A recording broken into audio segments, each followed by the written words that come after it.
I don't know if y'all can see all the way over in the barn, but I got Missy put away this morning because last night it got real cold, and when I got out here this morning, she was just huffing and puffing a little bit. She's still wanting to eat food, but she's definitely breathing hard, and so I put her over there and I just gave her a shot of antibiotics. These animals, my whole thing right now is that, okay, so when I look at an animal, I should not think that, I actually talk about this, all the time, but when I look at an animal, I should not think that anything is wrong with the animal at all. Like when I look at these animals here, some of them may be small, some of them may be big, but I don't think that anything's wrong with them, right? You know, they'll get bigger, right? And so I don't think anything's wrong with them. And my whole thing with antibiotics is if I legitimately, for whatever reason it may be, I think that something is wrong with the animal, I'll just go ahead and give them a shot. And so I put Missy over in the preconditioning pen. Oh, there she is right there. You can actually see her standing out there right now. But she's over there, and I gave her a shot of antibiotics this morning. And it should fix her up. She's not, knock on wood, but she's not real sick. And I really like that calf, and so I hope she does okay. She's still eating food, and so it's not that big of a deal. As of right, well, I'm not going to say it's not that big of a deal. Anytime an animal gets BRD, it's a very big deal, and I take care of it immediately. I gave her a shot of antibiotics this morning. And so today, the big thing that I wanted to talk about was the plan going forward. Because, okay, for whatever it may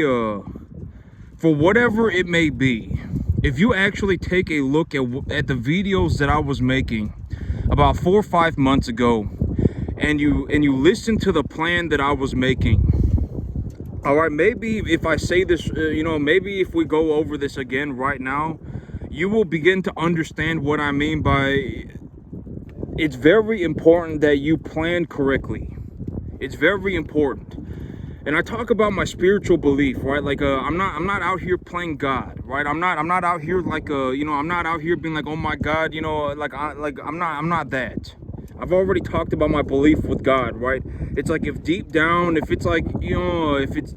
that I'm sincere, and then I say what I mean and I mean what I say, and I'm not being, I'm not like, I fell out of heaven at 7 and I'm gonna go on a mystical, magical adventure. And I talk about all these things, right? Like you don't have to be miserable for you to be in good graces with God. You don't have to be miserable, right? It's like if deep down, it's like you've actually thought about what you're doing. You're not going on a mystical, magical journey. You're not just I fell out of heaven at 7. And I deserve good things because and it's like well, it's like, do you really? I mean, you haven't worked for anything. You legitimately just I mean, you're kind of an idiot. I mean, it's like, really think about it, okay? And it's like, I've already talked about these things, and I talk about, and I'm not playing God, right? I mean, we're not talking about, I'm not like, creating whatever, right? I'm not like, if anything, I always say that without God, without my, if I was not in good graces with God, it doesn't matter that my plans aren't going to work out anyway. But if you're in good graces with God, then your plans should work out, right? I mean, it's like you really took a look at what you were doing. You did your diligence. You worked on it 15 hours a day you worked on it 15 hours a day, every single day, 7 days a week. You really took a look at it. You were objectively forward with yourself. You're not sitting there going, being a loser, moron, idiot. I mean, then it's like, your plans should work out for you within a reasonable margin. And and I've always talked about the idea of plans. Your plans are more for direction than they are for perfection. And if I really took a look at my plan, I actually gave a revised business plan, right? I would actually increase my herd size. Like if I was going to look to stably generate about $60,000-$80,000 a year of net profit income, with where the current market is right now, with the feeder cattle market essentially going sideways between about 240, 250, the corn market sitting at about 420, 400. With these different factors, with all of these things in consideration, you utilize the formula for how much do you budget per calf, etc., etc. You put them on this type of feed. 65%, 70% energy, 12 to 14% protein, a 2 to 1 calcium phosphorus ratio. You got to make sure that they're getting their microvitamins, etc., etc. You do these various things, and you feed your animal, and you utilize the 3.25% of their body weight a day in dry matter. These are all, and here's the thing: when I talk about these numbers, these are the numbers that I actually use. All right, like I'm not just pulling this stuff out of the whatever, out of nowhere, and just misinforming you. I'm not doing that. These are the numbers that I actually use. And if you take a look at my numbers for what they are, I managed to make it into the top 0.00001 percentile of the entire U.S. economy for the year 2024. And here's the thing, and I've always said, the thing is, chances, and I actually talk about this idea all the time, but even me, I am not capable really of an original idea. I'm not smart enough to have an original idea. Nobody is practically smart enough to have an original idea.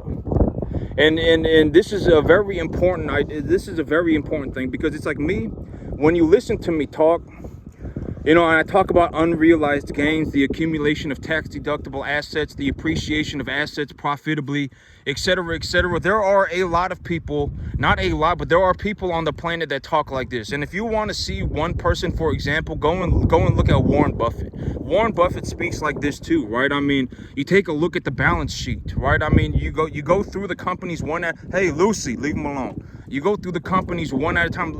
Listen to how Warren Buffett chooses his stocks. He goes through the companies Lucy, leave them alone. He goes through companies one at a time and looks at their balance sheet, right? Lucy, come here.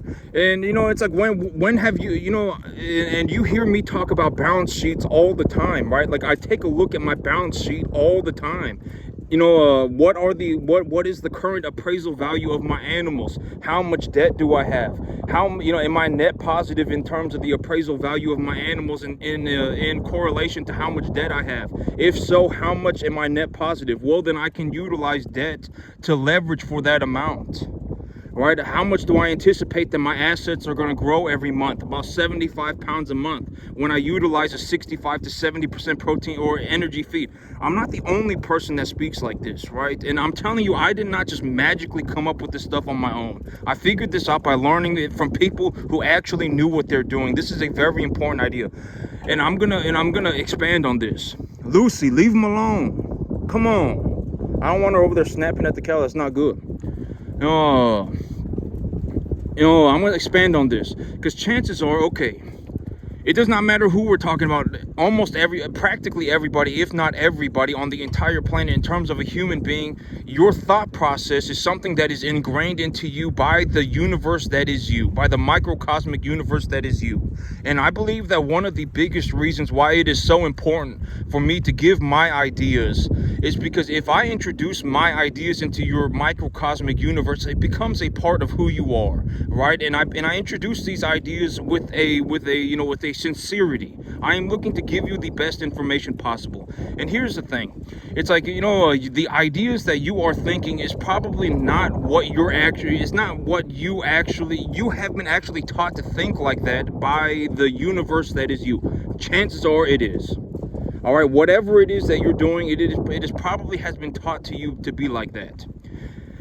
And so me, and when I give my information, it's like, this is just something for you to possibly consider, right? At the end of the day, I legitimately managed to become one of the most successful people in the entire country in the year 2024.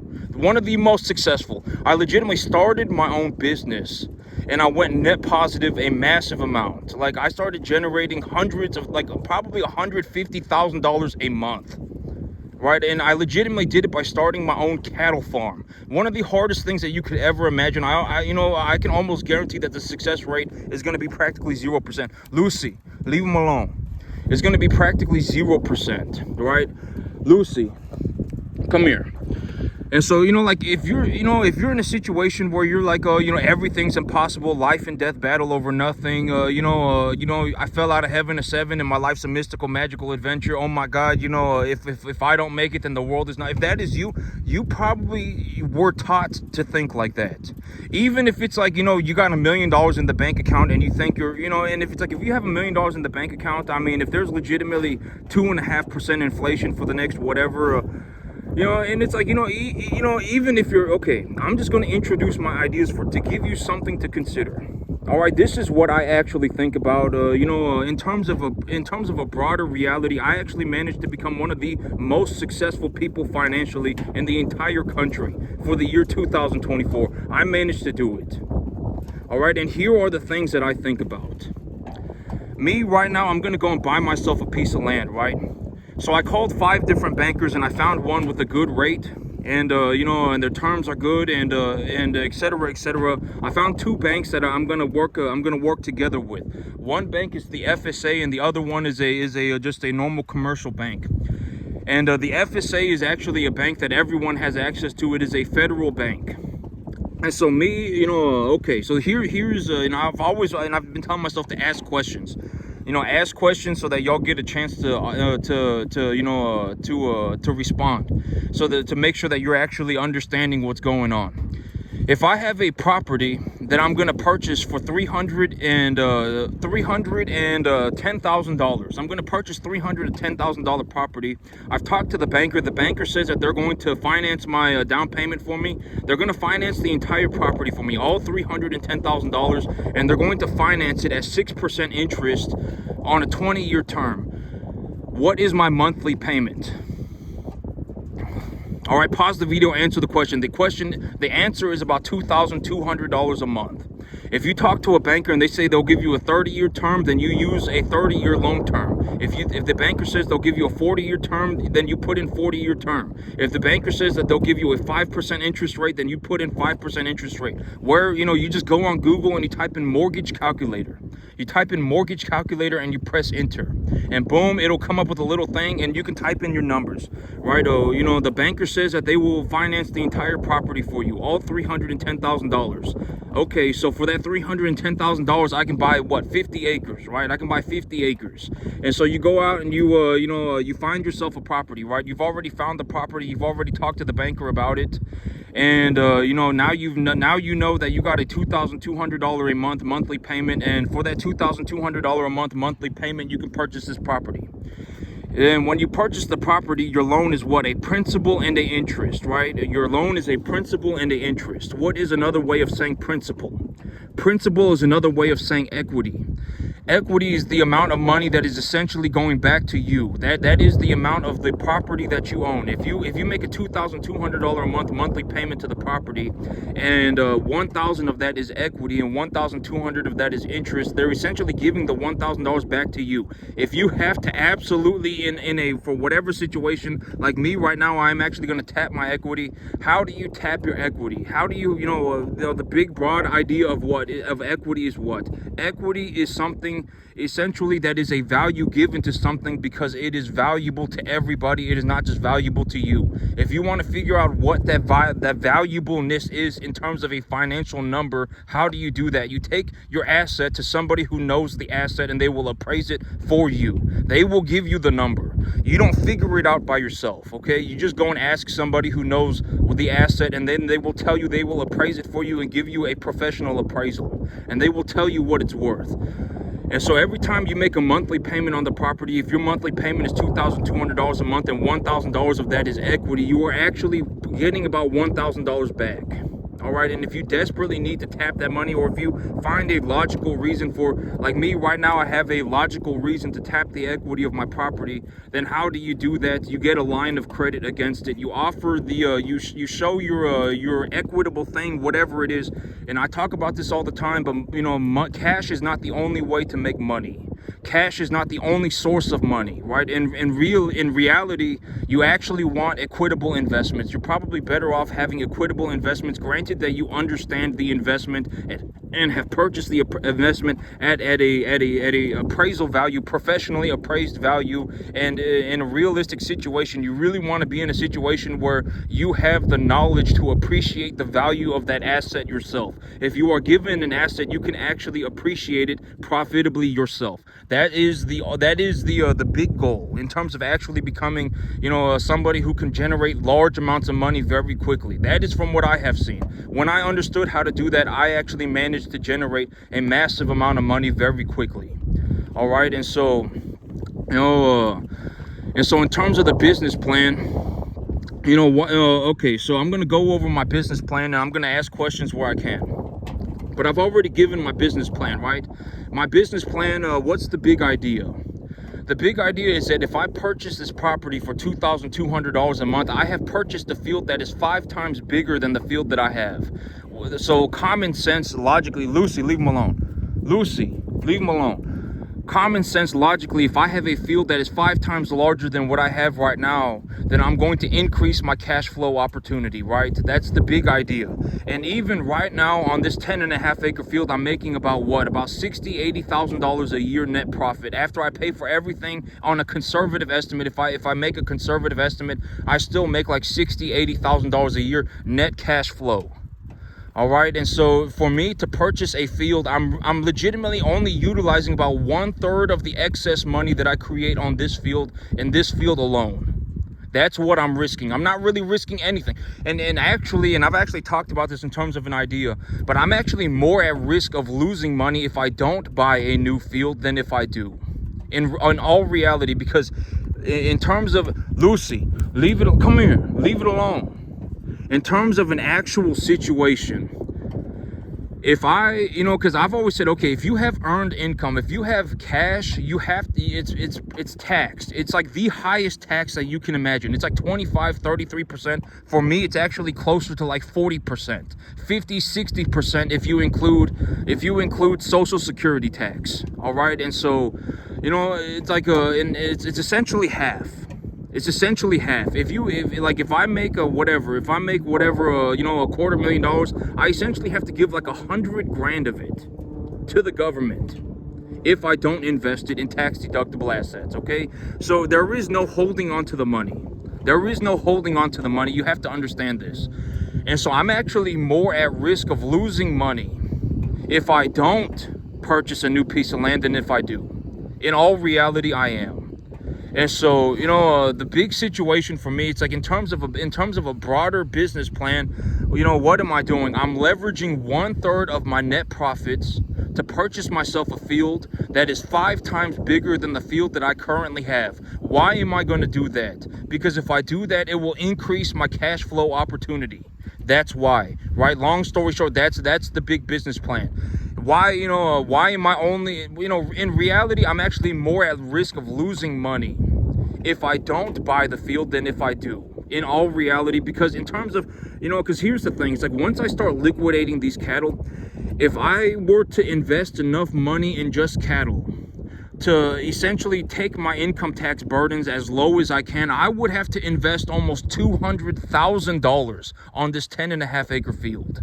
And I don't want to be in a situation where I have a 10.5 acre field and I have like 250 cattle on it. I don't want to be in that situation. That's not I don't want that. I don't want to do that. Right? And so, that's why I'm buying my new field. And when I buy the new field, that gives me an opportunity to essentially reinvest all of my earnings. I don't really even want to be in a situation where I'm holding on to $70,000 cash a year. I don't really want to be in that situation. Why? Because cash, I actually talk about cattle as a cash equivalent asset, right? Cattle are a commodity. They are not valuable to just me. It's not like I'm not holding on to Pokemon cards, right? I mean, cattle are not just valuable to me. Cattle are essentially valuable to anybody on the entire planet. They're a commodity. It's essentially a cash equivalent asset. Granted that you can appraise the animal properly, you can actually gauge how much the animal is worth in terms of a monetary value within like a 93% accuracy. Lucy, come here. And so, the cattle have a monetary value associated with them. If I really desperately, and I talk about this all the time, but if let's say you invest in something and you desperately need your money back, you can always liquidate the asset, right? That's the big idea. Like if I'm at the end of the month and I'm like, you know what, I really need $2,000, then I can just sell 2 cattle. Right? I mean, boom, and then there's the money, and then I have some money left over, right? And it's like if I'm in a situation where it's like every time, if I take these animals up to 850, if I have a 50-acre piece of grass or a piece of grassland, and I take my animals up to 850, I can do it for practically free. Growing grass is very cheap. It's borderline free. All right, if I don't have a baler and I don't have a rake and I don't have a whatever, right, a mower, and I don't have all of this equipment, I just plant grass and then I let the cattle walk around and eat it. It's practically free. It's like $15 to $20 a month per animal to put on like 75 pounds a month. It's practically free. All right, growing grass is practically free. And so it's like if I run my cattle, it's like, and it's like if I take my animals up to 800 pounds, if I take my animals up to 900 pounds, every time I sell one animal, I can buy like 3. I can legitimately triple my herd numbers. Like if I sold one 900 pound animal, I would get like $1,800 to $2,000 for that animal. I could buy like it's like if I sold 2 animals, I could buy like 5. And so it's like, I can increase the size of my herd by like 250% every single time I sell one 900-pound animal. And so the big idea is that I want to, and I talk about this idea all the time, but growing your wealth via tax-deductible assets. Why do you want to grow your wealth via a tax-deductible asset? Why do you want to do that? Because if you do that, you're essentially, the big idea is that you are making all of your money via an unrealized gain. Your wealth is being stored in your assets, and your assets are going up in value to a degree where it's actually more money than you are putting into them. And you don't have to realize your assets, you don't have to realize your gains until you want to. Right? And it's like there are certain situations where I would want to realize my gains. If I cannot appreciate the value of the asset anymore profitably, or if I need the cash, right? If I actually need the money, then I can liquidate the asset. And so, and if you take a look at my business plan, you're going to see that I'm at risk for practically nothing. I'm at practically zero risk.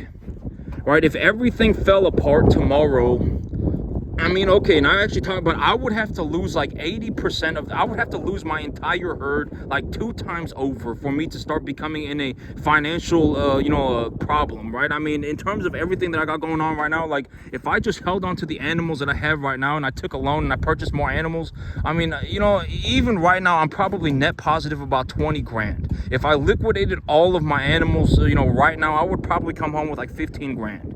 Cash on top of everything after I paid for all of my debts. And it's like if I and I talk about this in terms of a balance sheet, but if I take a look at my balance sheet right now and I say, you know what, I'm net positive 15-20 grand, I go to the bank, I take a loan for 15-20 grand, it puts my balance sheet at a net zero, then I've essentially doubled the size of my, not doubled, but I could go in, with 15-20 grand, I could buy what is that, like $800, and let's just say $800 an animal. I could go and buy I don't even know what that is. I could go and buy like 25 animals, something like that, right? 20 times 8 is 16,000, right? I can go and buy 20 more animals right now, and chances are these animals are not all gonna drop dead tomorrow, right? They're not all gonna drop dead tomorrow. Knock on wood, right? And and so but they're probably but there's no reason to be afraid of something like that. Like, don't be afraid. Oh my God, all my animals are gonna die. They're not all gonna die. Okay, that's ridiculous. Don't be scared of things like that. You're more likely to get hit by a bus, right? Or you're more likely to get hit by lightning on a clear day. And it's like if I bring home 20 more animals and I'm at a net zero, now I'm appreciating what? I'm appreciating 55, 56, or whatever, 53 animals at the same time. I'm appreciating 53 animals at the same time instead of 30. Right? And then, that's how you generate a massive amount of money very quickly. That's how I did it. Do you have to become a cattleman to become extremely wealthy? No, you don't. I would actually suggest that you don't become a cattleman. And if you are going to become a cattleman, you're going to have to start from the very beginning. All right. And it's like, if I did not know how to grow grass, then this business would not make sense. I would only be at a 33% chance of succeeding from the very beginning. All right. And so it's like, and I give my ideas because it's like, maybe if I introduce my ideas, it will become a part of your microcosmic universe. Oh man, if I went and bought myself a 20-acre field instead of a 50-acre field, I could buy that field for $1,000 a month. Right. And it's like, it's like, if you really want to be a cattleman, are you going to give up on your life dream because of $1,000 a month? Are you really? Is that really who you are? Because if it's who you are, then it's probably good that you gave up on your dream as soon as possible, right? Because $1,000 a month was the least of your worries. If you have a 20-acre field and you're going to run, 250 cattle on it a year, if you're going to run 200 cattle on it a year, I'm telling you, running 200 cattle a year, running 250 cattle a year is going to be monumentally harder than the $1,000 a month that it takes for you to buy the land. I guarantee it. It won't even be comparable. You will legitimately, you will crap your pants. It will be the hardest thing that you have ever done in your entire life. It's probably good that you quit. You say you don't have $1,000 a month and you quit. It's probably good that you quit. Because if you actually bought the 20-acre field and you started running 250 cattle a year, the 250 cattle a year is going to be monumentally harder. It's not even going to be comparable to making $1,000 a month. The money is always the easy part. It's always the easy part. Because at the end of the day, it's like, let's say you have nothing and you want to go and you want to buy yourself a field. You found a bank that's going to finance the whole deal for you, and you're going to buy yourself a 20-acre field. You found one and it's a reasonably priced, and it's $1,200 a month. And so you say, okay, $1,200 a month, and okay. And, I'm going to talk about this too, but at the end of the day, your assets need to be paying for themselves. That's one of the big criteria. If you are going to, really do what I'm doing, you have to understand this idea. Your assets will pay for themselves. Every time I sell one animal, I can buy 2.5. That one animal will actually produce enough money for me to purchase 2.5 animals. I can 250% the size of my herd within the next 9 months. Right? If I hold on to an animal for 9 months, I can take him from about 200 pounds to about 800 pounds. Right? It takes me about 9 months. And if I take him to 850 pounds and I sell that animal, I can actually take the money that I got from selling that one 850 pound animal and purchase 2.5 200-pound animals. I can 250% the size of my herd in 9 months. Right? That's, the herd expansion is going to pay for itself. And if I really, really desperately need money, what can I do? I can just sell 1 or 2 cattle a month and then take the money and pay for my debts, whatever, pay for my loan service, pay for my debt service, and then I can just keep reinvesting into my business to grow my wealth tax-free, right? That's the big idea. And so, these are the things that I actually think about. All right, it's like, if I'm going to go and buy a 50-acre piece of land, what's that going to cost me? About $2,000 a month. Right? What should I talk to the banker about? Will you finance my down payment? Right? Will you whatever? Don't come off as a poor person. Don't go in there and try and be the banker's buddy pow pow. Don't know what to talk about. Know your deal. When anyone speaks to you about your business, it should sound like your business is very important to you. You should not come off as an idiot. If you give up on your dreams because of $1,000, it's probably good that you gave up on your dreams, because if you actually got started, you would find that the $1,000 a month was the least of your worries. The money was always the easy part. All right, if you actually want to go and grow grass enough, you want to go and grow good enough grass to, and I've always said that the big idea is that you just need to start practicing. If you start practicing, that's one of the big criteria. Like, when I take a look at my life, and it's like, what made it so that I became so successful? Like, when I look at everything that I'm doing, it's like, what happened? What were some of the criteria required for me to become this successful? Like, how did I become so massively successful? One of the big criteria was that I practiced all the time. This is my 15th year. I work 7 days a week. I legitimately live where I work. All right, and I talk about the things that I do, because if I talk about the things that I do, it will become a part of your universe as well, and it will give you something to consider. If you realistically want to make about $250,000 a year, you're only really at risk for about $1,000 a month. All right, that's the and actually, I'm gonna take that back. You're at risk for everything until you actually get to a point where you can do it.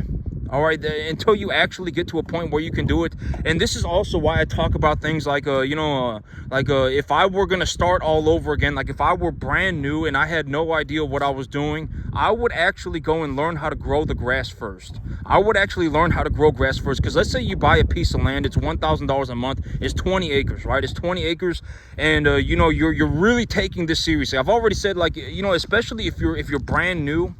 Okay, and I've actually talked about this all the time too, but if you're misinformed, you're probably going to die that way. It doesn't matter. You're not ever going to, it would be a miracle if you turned on a dime tomorrow. You're probably going to die like that. If what you know is actually incorrect, like if you are running 180 degrees in the wrong direction, thinking that you're going the right way, if that is you, you are probably going to die like that. You are probably not ever going to be able to get turned around. If you get turned around, it would actually be a miracle. All right, and I was talking about one way to take a look at this is to take a look at fertilizer. If you go on the internet, if you go on YouTube right now and look up, people's different opinions on fertilizer, how long do you think it's going to take for you to find somebody who says something like, I can't afford fertilizer, or fertilizer damages the environment? It won't even take you probably not even 2 minutes. And these people are completely misinformed. If you misuse fertilizer, it will actually damage your environment. If you use fertilizer properly, it will actually improve the quality of your environment. All right, some fertilizers are negatively charged, some fertilizers are positively charged. Your soil is negatively charged, right? I mean, and it's like, if you've been misinformed about anything, it does not matter what it is. If you are misinformed about something, and that is legitimately what you believe, and you are actually going 180 degrees in the wrong direction, thinking you're going the right way, you're probably going to die like that.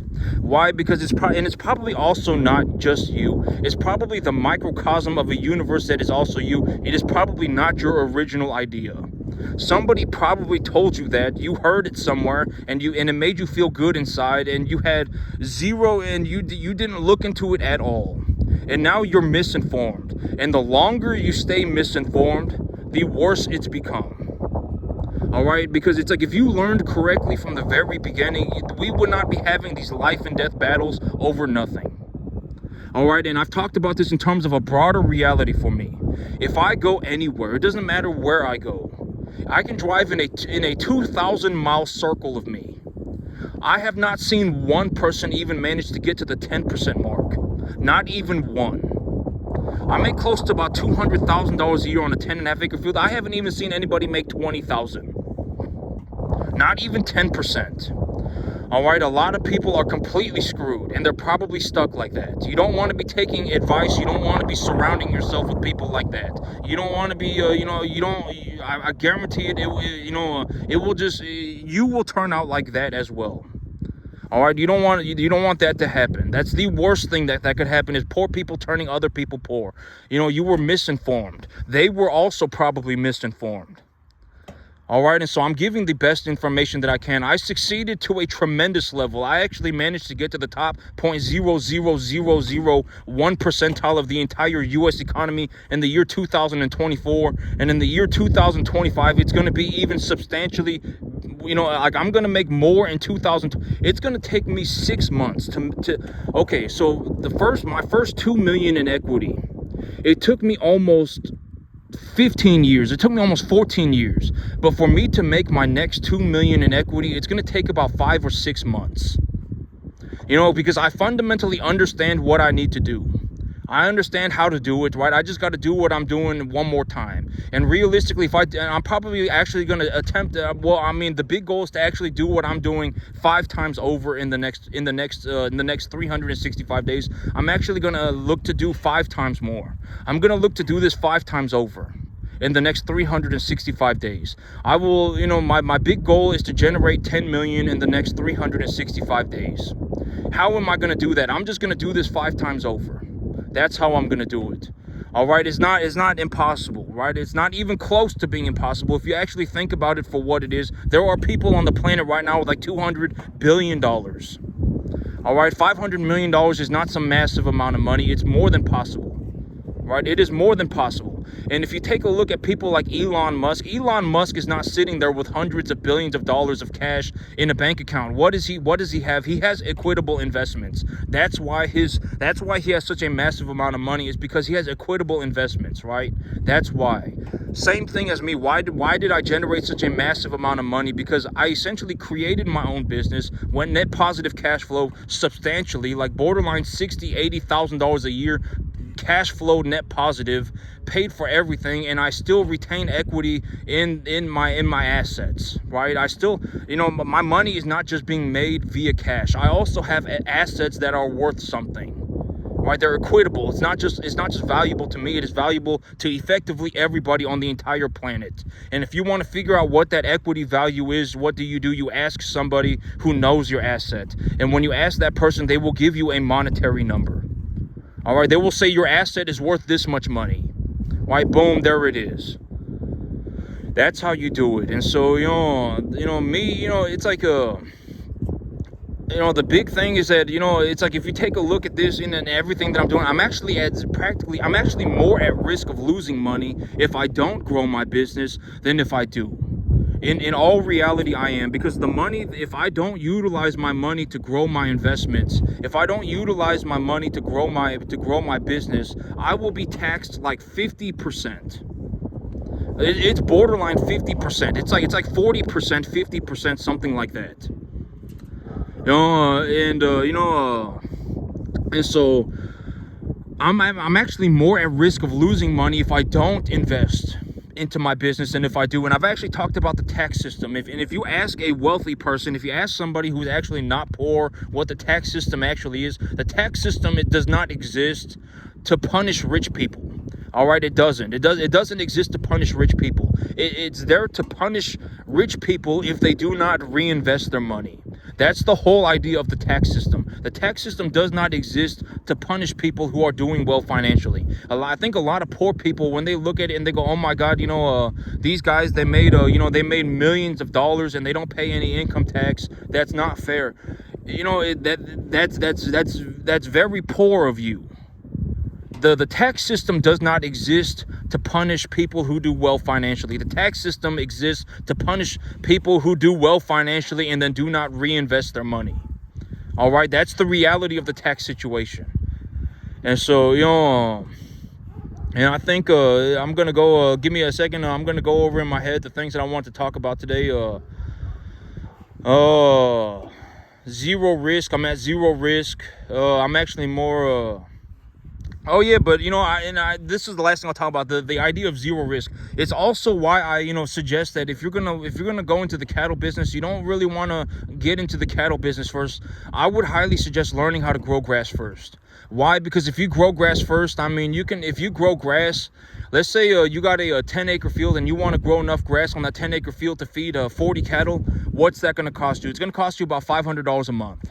It'll cost you about $500 a month, and if you do well, you can feed about 40 cattle. And if the weather is good, if the weather is decent, and and then you can feed about 40 cattle, about 35 cattle on that 10 acres. And if you do that, you can at least make all of your money back. Like, grow the grass first, and when your grass comes in decently, if your grass is going good, then bring in your cattle, right? Then you bring in the cattle, and the cattle will harvest the grass for you. And then you can sell the cattle and you can make your money back, right? Because you don't want to be in a situation where you just, you want to go and you want to run a 200 cattle, and you go, "Oh my God, I see this guy running 200 cattle and I want to go run 200 cattle." You're not going to be able to do it. You're not going to be able to do it. I would bet money 50-1.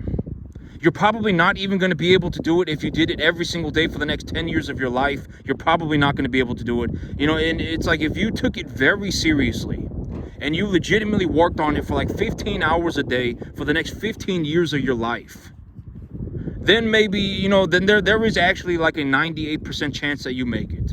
But if for whatever reason, if you ever quit, if you're like, "Oh man, I don't really want to work on, I don't really want to work on it today, or, I don't really want to," then you'll never make it. You won't even get to the 10% mark if you live to be 5,000. I may legitimately be the most successful cattleman on the entire planet by a long shot. All right, you're probably not even going to get close to being this good, not even close, unless you take it very, very, very seriously. All right, like if you're gonna go and plant grass, make sure you actually sit there and think about what you're doing. What kind of fertilizer are you going to use? Why are you going to use that kind? Why are you going to use that type of fertilizer? Are you going to plow it into your field? How much rain do you have? What is the weather conditions? What kind of grass are you going to grow? Make sure you really think about these things. You shouldn't just go out and go, you know what, today is my time for a mystical, magical adventure, and then you just go and you just start doing, whatever the heck you want because you were born with the answer. That's not the right thing to do. What should you do, right? Sit there and think about what kind of fertilizer are you going to use? What kind of grass are you going to grow? Do you have a plow? What's your weather conditions look like? Right? And then further on, and it's like, how are you going to plant the grass, etc., right? If you have a grain drill, what kind of grass should you grow? If you don't have a grain drill, what kind of grass should you grow? Right? Consider all of these things and then get started. Don't just start trying to randomly do, think about what you're doing, okay? And if you need to, use my answer. I've already given my answer, right? Until you develop a fundamental understanding of what you are doing, you can use my answer. I've already said, what kind of grass do I grow if I have a grain drill? Forage max winter wheat. If I don't have a grain drill and I need to broadcast my grass, what kind of grass do I grow? Ryegrass. Right? What kind of fertilizer do I use? Well, on my specific field, my soil pH is 7.4. All right, and I don't have a potassium deficiency, but I do have a nitrogen and a phosphorus and a sulfur deficiency. But if I correct the nitrogen, the phosphorus, and the sulfur deficiency, then I end up with a potassium deficiency. So if I'm going to apply nitrogen, phosphorus, and sulfur, I also need to apply a bit of potassium. Right? If you take a look at your field and your soil pH, how do you find your soil pH? How do you find your soil information? You go on Soil Web. It's free. It'll show you a satellite picture of your property. It will show you everything, and then it will tell you your soil has this pH down to this depth, this soil pH down to this depth, this soil pH down to this depth, etc., until you go like 7 feet into your soil. It will legitimately tell you, and it will tell you your soil crop classification, and it will give you everything for free. It takes 30 seconds. You just go on the internet and look it up. So think about what kind of fertilizer are you going to use, right? Maybe, if you actually have, and you do the best you can, but you really still don't have much of an understanding, but you still want to get started. What is the fertilizer recommendation that I would use? I would use a 513 NPK. If you use a 513 NPK and you broadcast that on your field, you should get somewhat of a decent result, no matter what. Practically, I'm not going to say no matter what, but that is maybe, there is no 100% right answer for any situation. But, it's like, if you put fertilizer is very complicated, okay? You have to really understand and develop. You really have to develop an understanding of what you're doing to utilize fertilizer properly, right? I mean, you have to, because it's like if you misdiagnose, say, a potassium deficiency as a sulfur deficiency, if you misdiagnose a nitrogen deficiency as a potassium deficiency, let's say that you think that you have a nitrogen deficiency, but you actually have a sulfur deficiency. If you apply more nitrogen to your field, it's actually going to do more harm than it is going to do good. And so you really have to the only thing that, in reality, the only thing that will really make a difference is if you legitimately practice all the time. All right, you're not even going to get to the 10% mark if you live to be 5,000. I guarantee it. I would actually bet money. If you're poor, there's a reason you're poor. All right, you're going to stay stuck like that forever. All right, I'm telling you, if you do not work 15 hours a day for the next 15 years of your life, you're probably not going to make it as a farmer. And in terms of what I have seen, I have not seen anybody even manage to get to the 10% mark of what I do. Not even one person. If I met somebody that could do 10%, I would be so happy to meet them. I would be like, we should work together. Right? You may not be able to grow the grass and you may not be able to run the business, but you can run 5,000 cattle a year by yourself. You can source cattle and run them by yourself, right? Even if I met that, and I know that these people exist, but I just have not met a single one. I know, on YouTube, every once in a while, I'll see somebody and it's like, oh, this guy's actually running like 5,000 cattle a year, right? Like me, I run about 200 cattle a year on a 10.5 acre field. I run about 150, 200 cattle a year. Right now, I'm not really pushing my numbers that hard, right? But, you know, in reality, if I was really, you know, splitting my chops open to get this field running 100%, I would be running about 150 to 200 cattle a year. Right now, maybe I run about 100, 150. And that's on a 10.5 acre field. All right, so, I mean, you know, just consider it. I mean, just think about it. And if you take a look at my videos from 4 months ago, you're going to see that I was about 95% correct.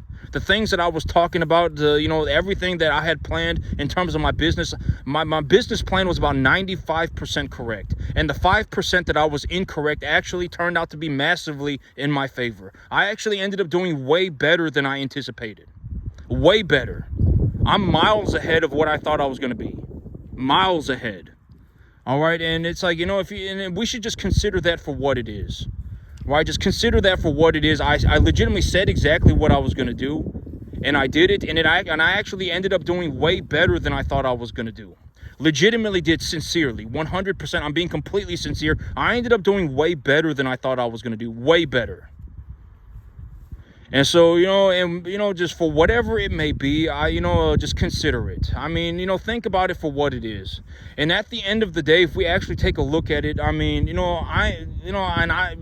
this is actually another way to just demonstrate my numbers. In the year 2024, I legitimately made it to the top 0.00001 percentile of the entire U.S. economy. And in the year 2025, I'm actually going to do better. I can already anticipate it. I'm going to do better. I'm going to do better in the year 2025. And, you know, I did not realize that I was going to do so phenomenally well. You know, about 95% of my plan was correct. And the 5% that I was incorrect actually was like, you know what, I was incorrect about this. But, you know, it actually was, it wasn't like I was incorrect and then it turned out to be a bad thing. I was incorrect and it pushed me miles ahead. Miles ahead. I'm doing way better than I anticipated. Way better. And so, you know, the results are what they are, right? I mean, you know, we should just consider the results for what they are. And if you want to go back and you want to see what I was talking about, you know, 4 months ago, what my business plan is, what kind of cattle am I going to buy, what kind of feed am I going to put them on, how much am I going to feed them, how am I going to, you know, determine what kind of feed I should be giving them. You know, if you want to, you can see all of it. Legitimate, I recorded every single detail. And you're going to see that right now I'm doing exactly what I said I was going to do. I you know, with 95% accuracy, and I'm actually doing, and the end result is actually, I'm actually doing better than I anticipated. I'm actually doing way better than I anticipated. I'm miles ahead right now. I'm miles ahead. I didn't even think about it, but when I actually take a look at what's going on, I am doing way better than I thought I was. Way better. And so the results are what they are, right? So, I mean, you know, for whatever that may mean, it must mean something, right? And so that's it for me today, YouTube. You have a good one.